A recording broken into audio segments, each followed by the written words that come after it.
Hi, my name's Vince Sheehan, and today I'd like to talk about The World of Stonehenge, which is an exhibition at the British Museum in London. I saw it recently, I was really impressed with it, and I thought I'd just share my reaction to it really, and maybe share some pictures of some of the highlights.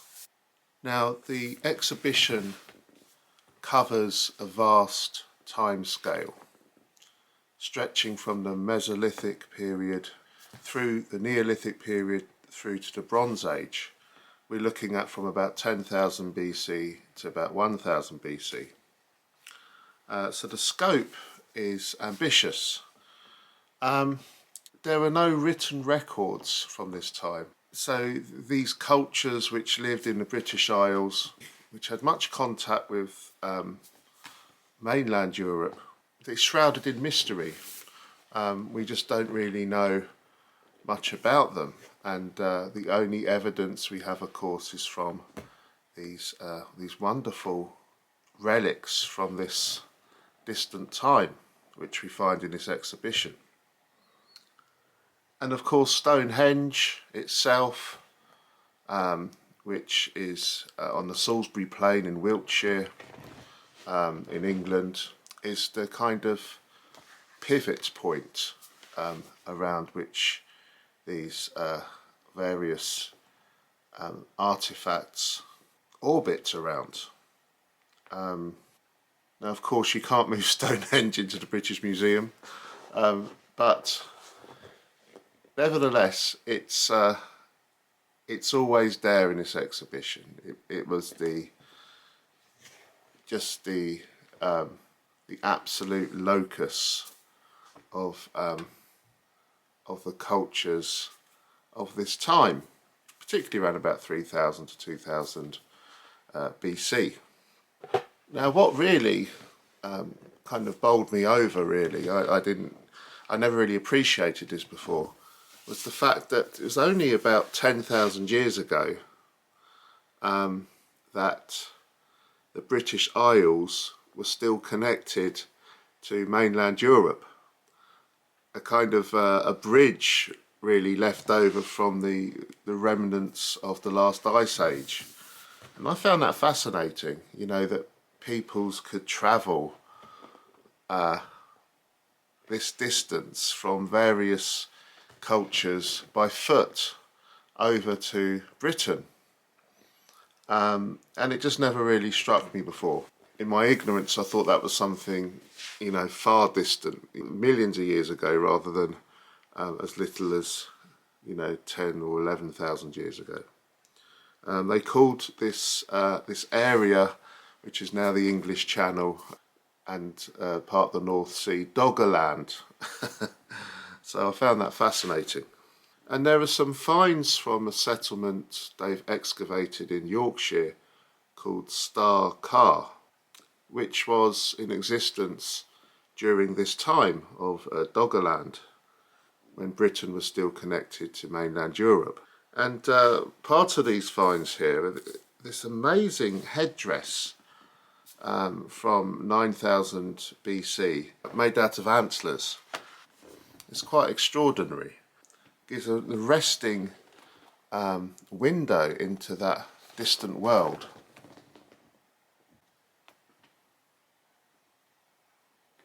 It really is something. I think that's about the oldest item in this exhibition. I'm going to kind of work through some highlights chronologically, starting from the earliest. A couple of thousand years later, there's another headdress which is really impressive. It's rather unsettling as well when you see how it might have been worn. This was found in Germany, and they think it's a female shaman headdress. I mean, look at this, made of these antlers and these bones, and then this is what it possibly would have looked like. And if you can see that there, imagine someone wearing that at a ritual. It would have been terrifying. And you also see an amazing array of axes on display. Both handheld flint axes, you know, those sharp triangular objects, but also these highly polished axe heads, which were mined all over Europe. Here are some here.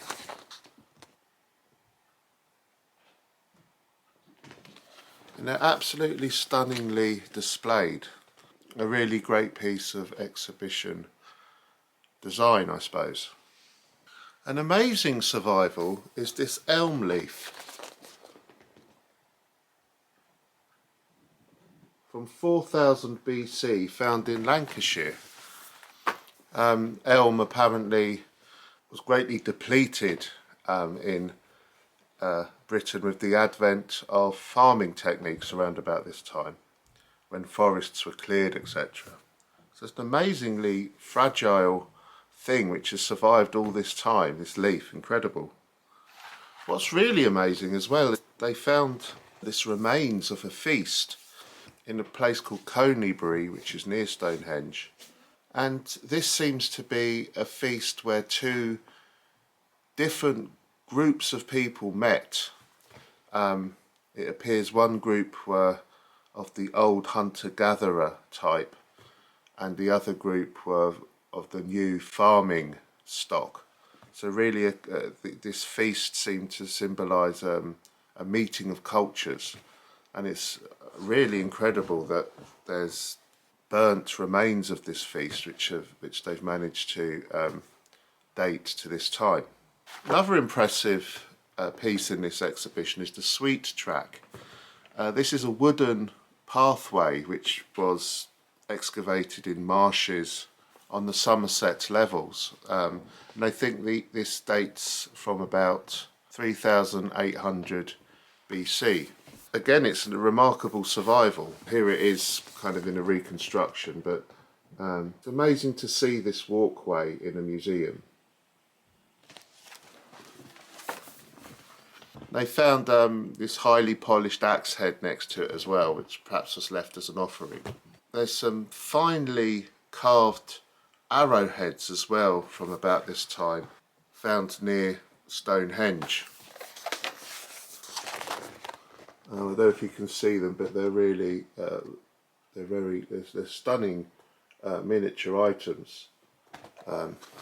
Quite deadly, I imagine, too. Moving over to Germany, there's a great find of a double oxen burial, which dates from around Stonehenge's time, 3300 BC to 3000 BC. But it's fascinating.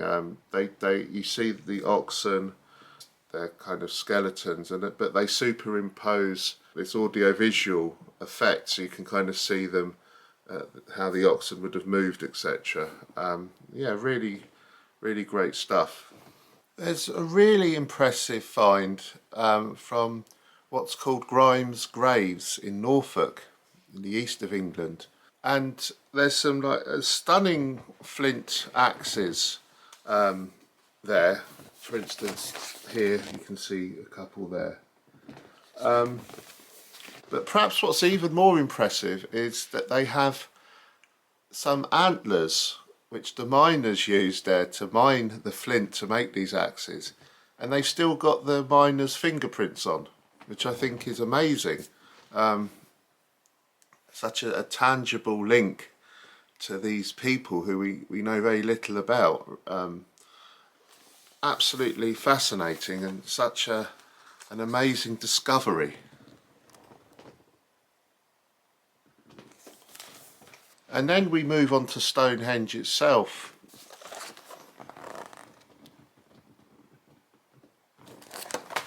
Stonehenge is a succession of monuments from about 3500 BC up until about 1500 BC.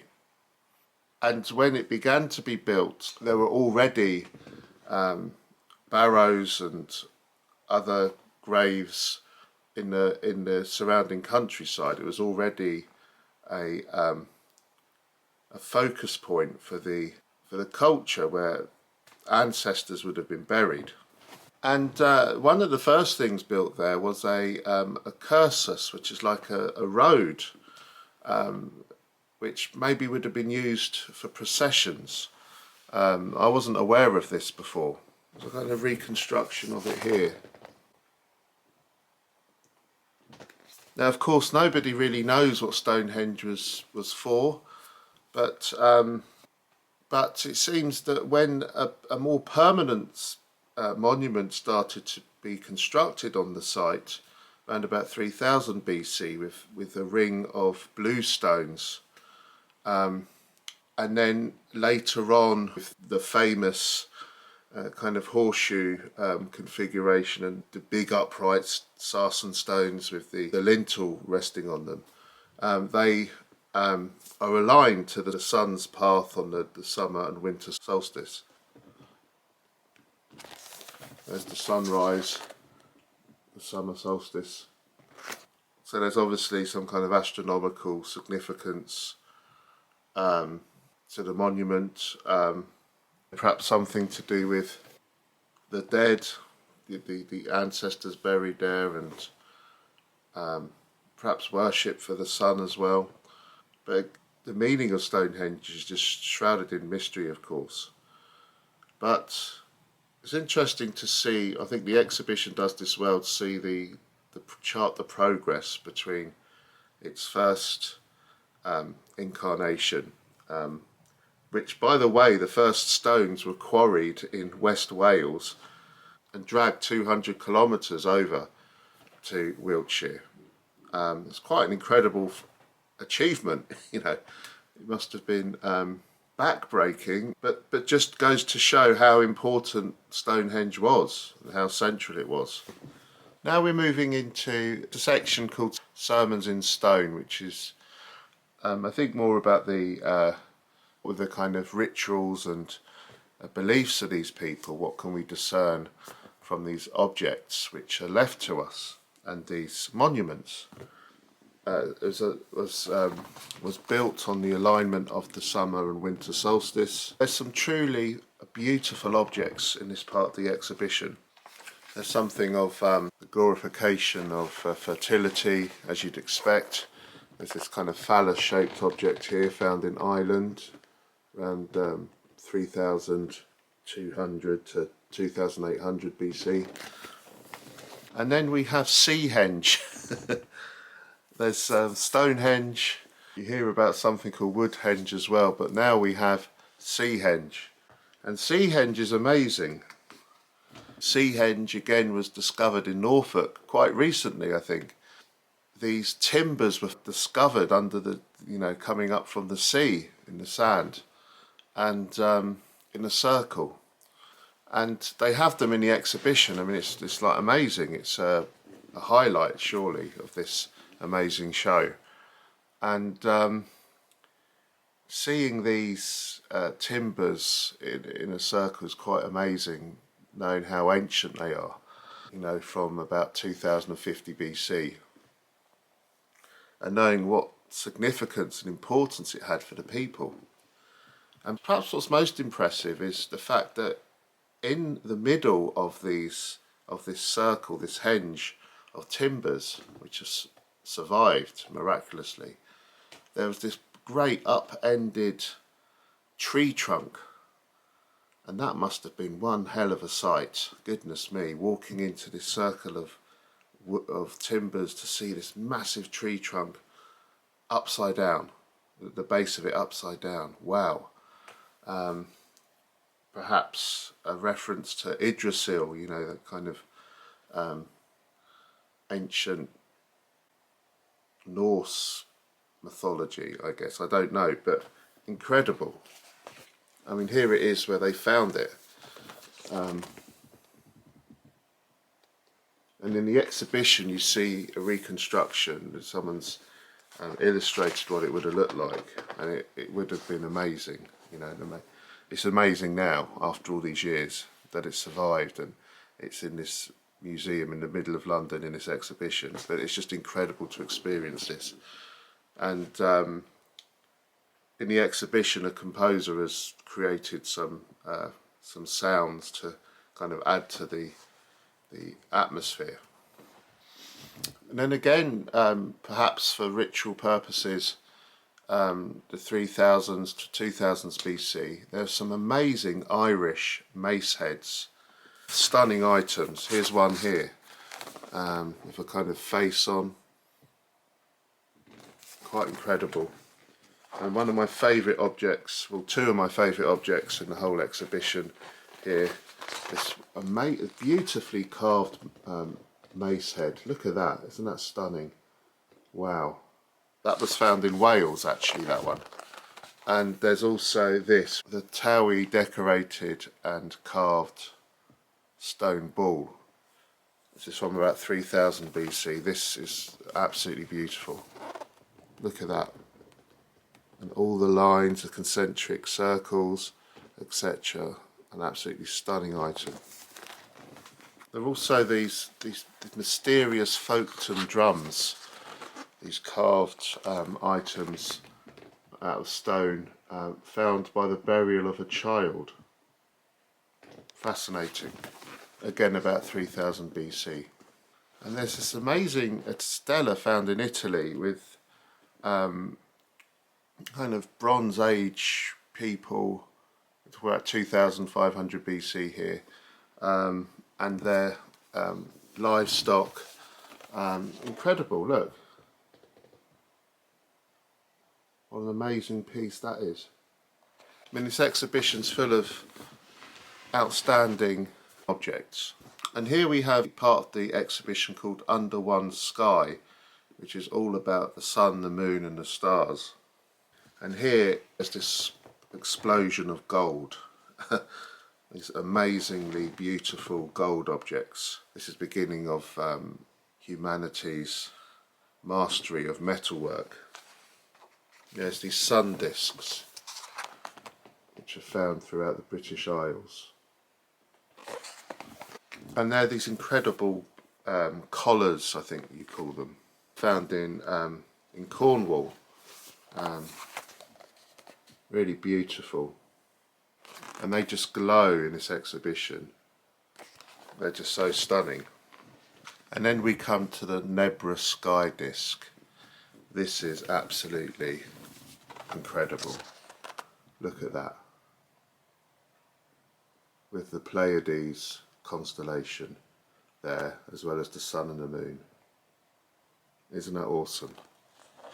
That's from about 1600 BC, found in Germany. Absolutely, just such a wonderful item, you know, an absolute standout highlight in this exhibition. And then there's these incredibly tall gold hats. I mean, look at them, aren't they amazing? You know, absolutely stunning. You just run out of words to describe these amazing things. They were found in France and Germany from about 1500 BC to 800 BC. The next part of the exhibition is called New Horizons. There's several graves and we see some skeletons. Here's the Amesbury archer there. And he was found with all kinds of things, objects such as these, arrowheads, etc. Another amazing survival is a basket from around 1700 to 1600 BC with ear studs as well. And this basket, goodness knows how this has survived, you know, but there it is. Absolutely amazing. So this section really focuses on burials and grave goods, and some of them are absolutely outstanding. Perhaps one of the most famous is the Mould Gold Cape found in North Wales, and there it is. Isn't that amazing? Look at that. And it's just so bright, just gleams. in the exhibition. And now near the end of the exhibition, we come to the sea, which suggests something of the cultural interplay and exchange between the British Isles and the rest of Europe. We have these beautiful cups found, including the Ringlemere cup, which is the squash one at the top, but they're again made out of this stunning gold. We're moving more into the most recent part of the exhibition now, in the kind of 1500s BC, that kind of time. We've got these dirks, which are like these blades here. Beautiful gold jewellery again. And these haunting figures on boats found in a place called Roos Carr in Yorkshire. Look at their eyes.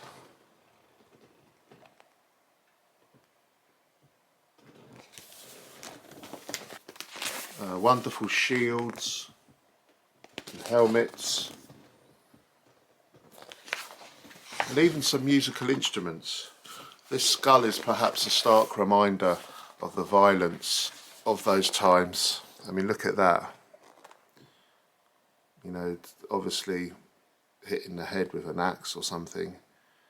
And as we reach the end of the exhibition, we're kind of on the cusp of Roman Britain, I guess. And we have these absolutely gorgeous pieces here to finish off this wonderful exhibition. Look at those. Sun pendants from around 1000 to 800 BC, found in England and Ireland. So the world of Stonehenge, an absolutely wonderful exhibition filled with impressive and rare and fragile finds, but are absolutely fascinating, and shed a great deal of light on this most mysterious of times and cultures, of which no written records existed. And it just makes me want to go to Stonehenge itself and look at some of those surrounding ancient burial sites as well. Thanks for watching. Bye.